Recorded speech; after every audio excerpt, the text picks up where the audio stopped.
JE mains course வச்சுட்டு நீங்கள் எந்த கோர்ஸ் எடுத்து படிக்கலாம்னு சொல்லிட்டு ஒரே கன்ஃபியூஸ் ஸ்டேட்டில் இருக்கீங்களா அப்படின்னா உங்களுக்கான வீடியோ தாங்க இது. இந்த வீடியோவில் நம்ம மொத்தம் 47 ஜிஎஃப்டிஐ, அதாவது கவர்மெண்ட் ஃபண்டட் டெக்னிக்கல் இன்ஸ்டிடியூஷன்ஸில் இருக்கக்கூடிய வெவ்வேறு வகையான கோர்ஸுக்கு என்னென்ன க்ளோசிங் ரேங்க்ஸ்ன்னு சொல்லிட்டு நம்ம டிஸ்கஸ் பண்ணுவோம். வீடியோவோட எண்டில் நம்ம உங்களுடைய ஜேஇ மெயின்ஸ் கோர்ஸ் வச்சுட்டு நீங்கள் இந்த கோர்சஸில் எந்த கோர்சஸ் எப்படி ஆட் பண்ணலாம் அப்படின்றத பற்றி நம்ம ப்ரீஃபாக டிஸ்கஸ் பண்ணுவோம். அதனால் வீடியோவை ஸ்கிப் பண்ணாமல் ஃபுல்லாக பாருங்கள். சேனலுக்கு புதுசாக இருந்தீங்கன்னா சப்ஸ்கிரைப் பண்ணிக்கோங்க. வாங்க வீடியோக்குள்ளே போகலாம்.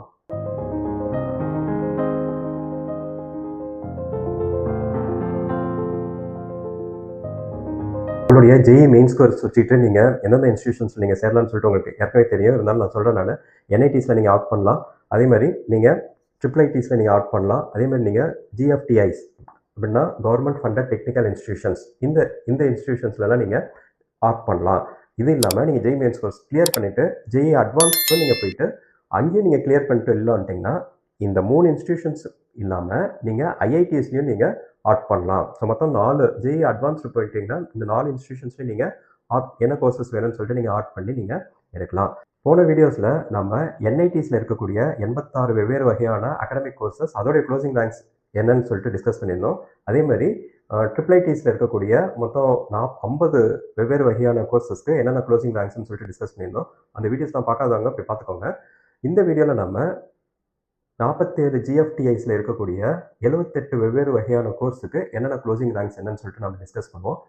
வீடியோக்குள்ளே போகிறதுக்கு முன்னாடி என்ஐடிஸில் மட்டும்தான் வந்து home state quota, other state கோட்டான்னு சொல்லிட்டு 2 கோட்டா இருக்கும். ஸோ ஹோம் ஸ்டேட் கோட்டாக்கு 50% ஆஃப் சீட்ஸ் ஒதுக்கிடுவாங்க. அதே மாதிரி அதர் ஸ்டேட் கோட்டாக்கு 50% ஆஃப் சீட்ஸ் ஒதுக்கிடுவாங்க. வேறஸ் இன் கேஸ் ஆஃப் ஐஐடிஸாக இருக்கட்டும், அப்படி இல்லைன்னா IIITஸாக இருக்கட்டும், அப்படி இல்லைன்னா ஜிஎஃப்டிஐஸாக இருக்கட்டும், இதுலலாம் பார்த்தீங்கன்னா உங்களுக்கு ஹோம் ஸ்டேட் கோட்டான்னு சொல்லிட்டு தனியாக எதுவும் இருக்காது. Other state quota, that is general quota மட்டும்தான் இருக்கும் இதில். So all India ranking base பண்ணி தான் உங்களுக்கு இதில் சீட்ஸ் வந்து ஃபில் ஆகும். அது மட்டும் ஞாபகத்தில் வச்சுக்கோங்க. இப்போ நம்ம இந்த 47 ஜிஎஃப்டிஎஸில் இருக்கக்கூடிய வெவ்வேறு வகையான ப்ரோக்ராம்ஸுக்கு க்ளோசிங் ரேங்க்ஸ் என்னன்றதை நம்ம டிஸ்கஸ் பண்ணுவோம். என்னென்ன கோர்சஸ் இருக்குன்னு சொல்லிட்டு நான் சொல்லிடுறேன். க்ளோசிங் ரேங்க்ஸ் வந்து அப்படியே இருக்குது. அது என்னென்னு சொல்லிட்டு நீங்கள் பார்த்துக்கோங்க. ஃபஸ்ட்டு கோர்ஸ் என்னன்னு சொல்லிட்டு பார்த்தீங்கன்னா ஏரோநாட்டிக்கல் இன்ஜினியரிங். ஸோ இது வந்து ஒரு ஜிஎஃப்டிஎல் இருக்குது. ஓப்பன் கேட்டகரியுடைய க்ளோசிங் ரேங்க் என்னென்னு பார்த்தீங்கன்னா 85,638. ஓபிசி என்சிஎலுக்கு க்ளோசிங் ரேங்க் என்னன்னு பார்த்தீங்கன்னா 33,365. எஸ்சிக்கு என்ன க்ளோசிங் ரேங்க்னு பார்த்தீங்கன்னா 13,859. எஸ்டிக்கு என்ன க்ளோசிங் ரேங்க்னு பார்த்தீங்கன்னா 7,101. அதேமாதிரி ஏரோஸ்பேஸ் இன்ஜினியரிங், இது வந்து 2 ஜிஎஃப்டிஎஸில் இருக்குது. ஸோ இதனுடைய க்ளோசிங் ரேங்க் ஓப்பன் கேட்டகரியோட க்ளோசிங் ரேங்க் என்னன்னு பார்த்தீங்கன்னா 66,956. ஓபிசி என்சிஎலுக்கு என்ன க்ளோசிங் ரேங்க் அப்படின்னு பார்த்தீங்கன்னா 27,177. எஸ்சிக்கு என்ன க்ளோசிங் ரேங்க் பார்த்தீங்கன்னா 12,832. எஸ்டிக்கு என்ன க்ளோசிங் ரேங்க் பார்த்தீங்கன்னா 6,643. அதேமாதிரி அக்ரிகல்ச்சரல் இன்ஜினியரிங், இது வந்து 2 ஜிஎஃப்டிஎஸில் இருக்குது. இதோடைய க்ளோசிங் ரேங்க் ஓப்பன் கேட்டகரிக்கு என்னன்னு பார்த்தீங்கன்னா 1,1780. ஓபிசி என்சிஎல் பார்த்தீங்கன்னா 31,848. எஸ்சிக்கு பார்த்தீங்கன்னா 14,075. எஸ்டிக்கு பார்த்தீங்கன்னா 6,064. அதே மாதிரி நான் வேறு கோர்சஸ் என்னன்னு சொல்லிட்டு நான் சொல்லிடுறேன். இந்த கோர்சஸ்லாம் அவைலபிளாக இருக்குது. ஸோ இந்த கோர்சஸுக்கு என்னென்ன க்ளோசிங் ரேங்க்ஸ்ன்றதை நீங்கள் பார்த்துக்கோங்க அப்படியே. ஸோ அடுத்த கோர்ஸ் பார்த்தீங்கன்னா அனிமேஷன் அண்ட் விஎஃப்எக்ஸ். நீங்கள் ஃபிலிமில் ஷூட்டிங் அந்த மாதிரி நீங்கள் இன்ட்ரெஸ்டடாக இருந்தால் நீங்கள் இந்த கோர்ஸ் எடுத்து படிக்கலாம். இது வந்து பார்த்தீங்கன்னா ஒரு ஜிஎஃப்டியில் இருக்குது. இதோடைய க்ளோசிங் ரேங்க்ஸ் என்னன்னு சொல்லிட்டு பார்த்துக்கோங்க. அதேமாதிரி ஆர்கிடெக்சர், இது வந்து 5 இயர் டிகிரி கோர்ஸுங்க. நான் ஏதாவது 5 இயர்ஸ் நான் மென்ஷன் பண்ணியிருந்தேன், அது வந்து 5 இயர் டிகிரி கோர்ஸ். மீது எல்லாம் பார்த்தீங்கன்னா மென்ஷன் பண்ணலைன்னா அது வந்து 4 இயர் டிகிரி கோர்ஸ் தான். ஸோ இது வந்து பார்த்தீங்கன்னா 7 ஜிஎஃப்டிஐஸில் இருக்குது. இதோட க்ளோசிங் ரேங்க்ஸ் என்னன்னு சொல்லிட்டு பார்த்துக்கோங்க. அதேமாதிரி ஏஐடிஎஸ், அதாவது artificial intelligence and data science, இது வந்து 2 ஜிஎஃப்டிஐஸில் இருக்குது. ஸோ இதோடைய க்ளோசிங் ரேங்க்ஸ் என்னன்னு பார்த்துக்கோங்க. அதேமாதிரி ஆர்டிஃபிஷியல் ஏஐ அண்ட் எம்எல் அப்படின்னா artificial intelligence and machine learning, இது வந்து பார்த்தீங்கன்னா 2 ஜிஎஃப்டிஐயில் இருக்குது. ஸோ இதோடைய க்ளோசிங் ரேங்க்ஸ் என்னன்னு சொல்லிட்டு பார்த்துக்கோங்க. அதேமாதிரி 8வது கோர்ஸ் என்னன்னு பார்த்தீங்கன்னா BTech in ECE with minor in wearable electronics, இது வந்து பார்த்தீங்கன்னா ஒரு ஜிஎஃப்டிஐயில் இருக்குது. இதோடைய க்ளோசிங் ரேங்க்ஸ் என்னன்னு சொல்லிட்டு பார்த்துக்கோங்க. அதேமாதிரி பிடெக், அடுத்த கோர்ஸ் பார்த்தீங்கன்னா BTech in AI and DS, அதாவது artificial intelligence and data science, transportation and logistics, இது வந்து பார்த்தீங்கன்னா ஒரு ஜிஎஃப்டிஐயில் இருக்குது. அதே மாதிரி அடுத்த கோர்ஸ் பார்த்தீங்கன்னா பிடெக், இதோடைய க்ளோசிங் ரேங்க்ஸ் என்னன்னு பார்த்துக்கோங்க. அடுத்த கோர்ஸ் பார்த்தீங்கன்னா பிடெக் இன் ஏவியேஷன் இன்ஜினியரிங், இதுவும் ஒரு ஜிஎஃப்டிஐயில் இருக்குது. அடுத்தது B Tech in civil engineering, rail engineering, இது வந்து ஸ்பெஷலைசேஷன், இதுவும் ஒரு ஜிஎஃப்டிஐயில் இருக்குது. அடுத்தது B Tech in CSE AI and ML, CSE artificial intelligence and machine learning, இதுவும் ஒரு ஜிஎஃப்டிஐயில் இருக்குது. அதுமாதிரி B Tech in electrical engineering, rail engineering, இதுவும் ஒரு ஜிஎஃப்டிஐயில் இருக்குது. அதுமாதிரி B Tech in electronics and communication engineering, இதுவும் ரயில் இன்ஜினியரிங் ஸ்பெஷலைசேஷன், இதுவும் ஒரு ஜிஎஃப்டிஐயில் இருக்குது. ஸோ இதனுடைய க்ளோசிங் ரேங்க்ஸ்லாம் என்னன்னு சொல்லிட்டு பார்த்துக்கோங்க. இது ஒரு ஸ்னாப்ஷாட் எடுத்து வச்சுக்க பாருங்கள். இது வந்து உங்களுடைய ஜோசா கவுன்சிலிங் ப்ராசஸ் அப்போ நீங்கள் அப்ளை பண்ணுறது இப்போ உங்களுடைய ஜெய் மெயின்ஸ் கோர்ஸ் பேஸ் பண்ணி நீங்கள் எப்படி எந்தெந்த கோர்சஸ் நீங்கள் அப்ளை பண்ணலாம், எந்த ஜிஎஃப்டிஎஸ்ல அப்ளை பண்ணலான்றத உங்களுக்கு யூஸ்ஃபுல்லாக இருக்கும். அடுத்ததாக 15வது கோர்ஸாக என்னென்னு பார்த்தீங்கன்னா BTech in mathematics and computing. இது வந்து ஒரு ஜிஎஃப்டிஏல இருக்குது. இதோடைய க்ளோசிங் ரேங்க்ஸ் என்னன்னு சொல்லிட்டு பார்த்துக்கோங்க. அடுத்த கோர்ஸ் பார்த்தீங்கன்னா BTech in mechanical engineering, rail engineering. இதுவும் ஒரு ஜிஎஃப்டிஎஸில் இருக்குது. இதோடைய க்ளோசிங் ரேங்க்ஸ் என்னன்னு சொல்லிட்டு பார்த்துக்கோங்க. அதுக்கு அடுத்தது B Tech in civil engineering and MBA 5 year degree course. இது ஒரு ஜிஎஃப்டிஏல இருக்குது. இதுக்கான க்ளோசிங் ரேங்க்ஸ் பார்த்துக்கோங்க. அதுக்கு அடுத்தது B Tech in electrical engineering and MBA. இதுவும் 5 இயர் டிகிரி கோர்ஸ். இதுவும் ஒரு ஜிஎஃப்டிஏல இருக்குது. அதுக்கான க்ளோசிங் ரேங்க்ஸ் என்னன்னு சொல்லிட்டு பார்த்துக்கோங்க. அடுத்தது B Tech in CSE and MBA. இதுவும் 5 year degree course. B Tech in EC and MBA. இதுவும் 5 இயர் டிகிரி கோர்ஸ். அடுத்தது B Tech in food engineering and technology. இதுவும் ஒரு ஜிஎஃப்டிஏல இருக்குது. அதுக்கு அடுத்தது B Tech in mechanical engineering and MBA. இதுவும் ஒரு ஜிஎஃப்டிஏல இருக்குது. அடுத்தது பேச்சுலர் ஆஃப் டிசைன். இதுவும் ஒரு ஜிஎஃப்டிஏல இருக்குது. அடுத்தது பயோமெடிக்கல் இன்ஜினியரிங். இதுவும் ஒரு ஜிஎஃப்டிஏல இருக்குது. அடுத்து பயோடெக்னாலஜி. இது வந்து 2 ஜிஎஃப்டிஏல இருக்குது. அடுத்தது பயோமெடிக்கல் இன்ஜினியரிங். இது 2 ஜிஎஃப்டிஏல இருக்குது. இதில் பார்த்தீங்கன்னா 24ம் 26ம் பார்த்தீங்கன்னா உங்களுக்கு ரெண்டுமே பயோமெடிக்கல் இன்ஜினியரிங் தான். ஆனால் இதில் வந்து பார்த்தீங்கன்னா பயோமெடிக்கல் இன்ஜினியரிங் இந்த மாதிரி தனித்தனியாக போட்டிருப்பாங்க.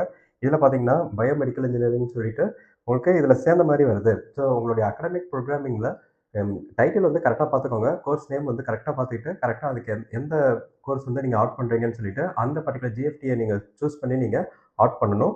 அடுத்தது பார்த்தீங்கன்னா ஒரு கார்பரேட் அண்ட் டெக்ஸ்டைல் டெக்னாலஜி. இது வந்து பார்த்தீங்கன்னா ஒரு ஜிஎஃப்டியில் இருக்குது. ஸோ இதுதான் உங்களுக்கு இதனுடைய க்ளோசிங் ரேங்க்ஸ்லாம் என்னன்னு சொல்லிட்டு பார்த்துக்கோங்க. ஸோ இந்த க்ளோசிங் ரேங்க்ஸ் பேஸ் பண்ணி தான் நீங்கள் எந்த ஜிஎஃப்டின்னு சொல்லிட்டு நீங்கள் செலக்ட் பண்ணி அந்த ஜிஎஃப்டியை நீங்கள் சாய்ஸ் ஃபில்லிங் அப்போ நீங்கள் ஃபிக்ஸ் பண்ணணும். ஸோ இந்த ஜிஎஃப்டிஏஸை எப்படி கண்டுபிடிக்கிறது? ஃபார் எக்ஸாம்பிள் நான் வந்து B Tech CSE and MBA 5 years நான் சொல்கிறேன். இது வந்து ஒரு ஜிஎஃப்டியில் இருக்குன்னு சொல்கிறேன். இந்த ஜிஎஃப்டிஏ எப்படி கண்டுபிடிக்கிறது அப்படின்னு பார்த்தீங்கன்னா josa.nic.in இந்த வெப்சைட்டில் போனீங்கன்னா உங்களுக்கு இந்த டீட்டெயில்ஸ் எல்லாமே கிடைக்கும். ஸோ என்ன கரஸ்பாண்டிங் ஃபார் எக்ஸாம்பிள் இதில் 2 இருக்குன்னு வச்சுக்கோங்க. பயோமெடிக்கல் இன்ஜினியரிங்க்கு வந்து பார்த்தீங்கன்னா 2 இருக்குது. ஸோ இந்த 2 ஜிஎஃப்டியோட க்ளோசிங் ரேங்க்னு பார்த்தீங்கன்னா ஓபிசி என்சிஎல்லாம் இருந்துச்சுன்னா 38,377 நான் போட்டிருக்கேன். ஸோ இந்த 2 ஜிஎஃப்டியில் ஏதோ ஒரு ஜிஎஃப்டியில் தான் இந்த ரேங்க்கில் க்ளோஸ் ஆகிருக்கு. அப்படின்னா இந்த ரேங்க்கு முன்னாடி உங்கள் ஸ்கோர் இருந்துச்சுன்னா நீங்கள் வந்து இந்த பயோமெடிக்கல் இன்ஜினியரிங் வந்து நீங்கள் அப்ளை பண்ணலாம். அப்படி தான் இதை நீங்கள் புரிஞ்சுக்கணும். நீங்கள் இந்த டீட்டெயில்ஸை பேஸ் பண்ணி நீங்கள் அப்படி தான் நீங்கள் எந்த கோர்ஸ் நமக்கு ஆப்ட் ஆகும் சூட்டபுளாக இருக்குன்றதை நீங்கள் பார்த்துக்கணும். இதை ஒரு ஸ்னாப்ஷாட் எடுத்து வச்சுக்கோங்க. ஸோ அடுத்ததாக 28வது கோர்ஸாக பார்த்தீங்கன்னா கெமிக்கல் இன்ஜினியரிங். இது வந்து 4 ஜிஎஃப்டிஐஸில் இருக்குது. ஸோ இதோடைய க்ளோசிங் ரேங்க்ஸ் என்னன்னு சொல்லிட்டு பார்த்துக்கோங்க. அதேமாதிரி 29வது கோர்ஸ் வந்து பார்த்தீங்கன்னா கெமிக்கல் இன்ஜினியரிங் எம்டெக் கோர்ஸுங்க. இது அதனால் 5 இயர்ஸ் ப்ரோக்ராமாக இருக்கும். இது ஒரு ஜிஎஃப்டிஐயில் இருக்குது. Chemistry integrated programme. இதுவும் பிஎஸ்எம்எஸ்ன்னு சொல்லிட்டு வரும். ஸோ இது 5 இயர்ஸ் டிகிரி கோர்ஸு. இது வந்து பார்த்தீங்கன்னா ஒரு ஜிஎஃப்டியில் இருக்குது. அடுத்து சிவில் இன்ஜினியரிங் பார்த்தீங்கன்னா 15 ஜிஎஃப்டியில் இருக்குங்க. 15 ஜிஎஃப்டியில் க்ளோசிங் ரேங்க்ஸ் எவ்வளோன்னு சொல்லிட்டு பார்த்துக்கோங்க. அதேமாதிரி கம்ப்யூட்டர் இன்ஜினியரிங் இது வந்து பார்த்தீங்கன்னா 4 ஜிஎஃப்டியில் இருக்குது. கம்ப்யூட்டர் சயின்ஸ் இன்ஜினியரிங் இது வந்து பார்த்தீங்கன்னா 23 ஜிஎஃப்டிஎஸில் இருக்குது. அதுமாதிரி சிஎஸ்சி இன்டெகிரேட்டட் அதாவது எம்டெக் டிகிரி கோர்ஸு. இது வந்து 2 5 இயர் கோர்ஸாக வரும். அதுமாதிரி இது வந்து பார்த்தீங்கன்னா 2 ஜிஎஃப்டியில் இருக்குது. அடுத்து சிஎஸ்சி இது ஸ்பெஷலைசேஷன் பார்த்தீங்கன்னா ஐஓடினா இன்டர்நெட் ஆஃப் திங்ஸ். சிஎஸ்னா சைபர் செக்யூரிட்டிங்க அண்ட் பிளாக் செயின் டெக்னாலஜி. இது வந்து ஒரு ஜிஎஃப்டியில் இருக்குது. CSC with major in artificial intelligence இது வந்து பார்த்தீங்கன்னா ஒரு ஜிஎஃப்டியில் இருக்குது. CSC with minor in AI and ML இது வந்து பார்த்தீங்கன்னா ஒரு ஜிஎஃப்டியில் இருக்குது. அடுத்து சிஎஸ்சி வித் ஸ்பெஷலைசேஷன் என்ன சிஎஸ்னா சைபர் செக்யூரிட்டிங்க கம்ப்யூட்டர் சயின்ஸ் சொல்லிட்டு பாருங்க. சிஎஸ்னா சைபர் செக்யூரிட்டி இது வந்து ஒரு ஜிஎஃப்டியில் இருக்குது. அதுமாதிரி computer science engineering artificial intelligence ப்ராக்கெட்டில் கொடுத்துருப்பாங்க. இது வந்து பார்த்தீங்கன்னா ஒரு ஜிஎஃப்டியில் இருக்குது. அதேமாதிரி computer science engineering data science இது வந்து பார்த்தீங்கன்னா ஒரு ஜிஎஃப்டியில் இருக்குது. இதனுடைய கரஸ்பாண்டிங் க்ளோசிங் ரேங்க்ஸ் என்னன்னு சொல்லிட்டு நோட் பண்ணிக்கோங்க. இது ஒரு ஸ்னாப்ஷாட் கூட எடுத்து வச்சுக்கோங்க.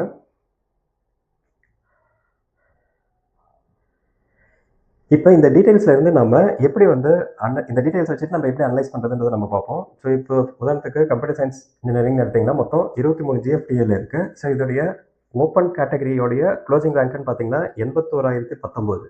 அதாவது இந்த ரேங்கிங் வரைக்கும் ஓப்பன் கேட்டகரி வந்து ஃபில் ஆகிருக்கு இந்த 23 ஜிஎஃப்டிஐயில். இது வந்து ஒன்று சீசா வழியாகவும் ஃபில் ஆகிருக்கலாம், அப்படின்னா ஜோசா வழியாகவும் ஃபில் ஆகிருக்கலாம். ஸோ சீசா வழியாக ஃபில் ஆகிருந்தால் கூட உங்களுக்கு கடைசியாக ஜோசா முடிச்சுட்டு சீசா வரும். ஸோ சீசா வழியாக ஃபில் ஆகிருக்கிறதால தான் இவ்வளோ லார்ஜ் அமௌண்ட்டாக இருக்குது. எனக்கு இங்கெல்லாம் பார்த்தீங்கன்னா 29,000 முடிஞ்சிருக்கு.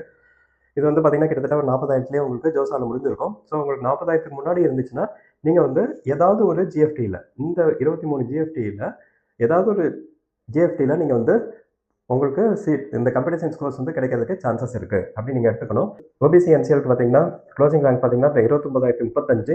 ஸோ உங்களுடைய நீங்கள் வந்து ஓபிசி கேட்டகரியா ஓபிசி என்சிஎல் கேட்டகரியாக இருந்தீங்கன்னா உங்களுடைய ஸ்கோர் வந்து அரௌண்ட் 25,000 இருந்துச்சுன்னா நீங்கள் வந்து இந்த 23 ஜிஎஃப்டிஐஸில் ஏதாவது ஒரு ஜிஎஃப்டியில் உங்களுக்கு கம்ப்யூட்டர் சயின்ஸ் இன்ஜினியரிங் உங்களுக்கு கிடைக்கிறதுக்கு சான்சஸ் இருக்குது. எந்த ஜிஎஃப்டியில் கிடைக்கிறதுக்கு சான்சஸ் இருக்குது அப்படின்னு சொல்லிட்டு பார்க்கறதுக்கு உங்களுக்கு இந்த வெப்சைட்டில் போய் பார்க்கணும். josa.nic.in இந்த வெப்சைட்லேருந்து தான் நான் இந்த டீட்டெயில்ஸ் எல்லாமே எடுத்திருக்கேன். உங்களுக்கு க்ளோசிங் ரேங்க்ஸ் தெரிஞ்சிச்சுன்னா ஆட்டோமேட்டிக்காக நீங்கள் எந்த கோர்ஸ் பிக் பண்ணுறதுன்னு உங்களுக்கு தெரியும். அதனால தான் நான் மொத்த ஜிஎஃப்டிஐஸ் இங்கே கொடுத்துட்றேன். நான் ஒவ்வொரு கோர்ஸுக்கும் எத்தனை ஜிஎஃப்டிஐஸில் இருக்குன்னு சொல்லிட்டு நீங்கள் பார்த்துக்கலாம்.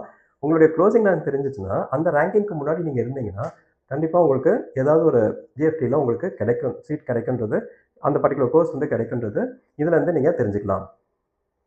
சரிங்க சார், நான் வந்து ஓபிசி என்சிஎல் கேட்டகரியில் இருக்கனால என்னுடைய ரேங்கிங் வந்து 28,000 இருக்குது. ஸோ நான் வந்து எந்தெந்த கோர்சஸ் வந்து நான் ஆட் பண்ணலாம் அப்படின்னு சொல்லிட்டு நீங்கள் கேட்டிங்கன்னா உங்களுடைய 28,000 இருந்தீங்கன்னா ஓபிசி என்சிஎல்ல 28,000க்கு மேலே இருக்கிற கோர்சஸ்லாம் என்னென்ன கோர்சஸ்ன்னு சொல்லிட்டு ஒரு பேப்பரில் லிஸ்ட் அவுட் பண்ணிக்கோங்க.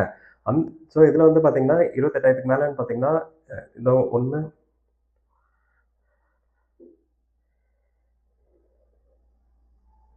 கிட்டத்தட்ட 5 கோர்சஸ் கிட்ட இருக்கு. ஸோ 28,000க்கு மேலே பார்த்தீங்கன்னா ஒரு 5 கோர்சஸ் இருக்கு. அந்த 5 கோர்சஸும் தனியாக இந்த டேட்டாலேருந்தே இருக்கு. இதே மாதிரி நீங்கள் வேறு வேறு ஸ்னாப்ஷாட்ஸ் எடுத்து வச்சிருப்பீங்க. என்ஐடிஸ்க்கும் எடுத்து வச்சிருப்பீங்க. அதே மாதிரி நான் டிஸ்கஸ் பண்ண என்ஐடிஸ் அதே மாதிரி ட்ரிபிள் ஐடிஸ் எல்லாத்துக்குமே எடுத்து வச்சிருப்பீங்க. அந்த ஸ்னாப்ஷாட்ஸ்ல இருந்து 28,000க்கு மேலே இருக்கிற கோர்சஸ்லாம் ஃபர்ஸ்ட் என்ஐடினா என்ஐடிக்கு லிஸ்ட் அவுட் பண்ணிடுங்க. ட்ரிபிள் ஐடினா ட்ரிபிள் ஐடிக்கு லிஸ்ட் அவுட் பண்ணுங்க.